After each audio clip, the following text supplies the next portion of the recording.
লতিরাজ বাড়ি এক চাষ পদ্ধতি। এ সময় লতিরাজ বাড়ি এক চাষ করলে মাত্র ৩৫ দিনে ফলন আসে। আপনারা দেখতে পাচ্ছেন আসাদ অ্যাগ্রো ইউটিউব চ্যানেল এর লতিরাজ বাড়ি একের বীজ, ফুল, পোয়া, চারা।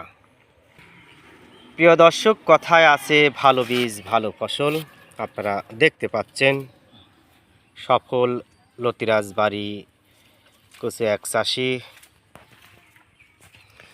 আপনারা দেখতে পাচ্ছেন চারাগুলো একই আকার এবং সাইজের। চারাগুলো যাবে সুদূর রংপুর। মোহাম্মদ জাহাঙ্গীর আলম নামে এক ভাই আমাদের কাছে 1800 চারার অর্ডার করেছে।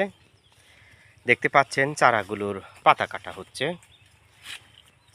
প্রিয় দর্শক, যারা এই সময় লতিরাজ বাড়ি এক চাষ করতে চান, ভিডিও স্ক্রিনে ফোন নাম্বার থেকে আমাদের সাথে যোগাযোগ করে চারা সংগ্রহ করতে পারেন।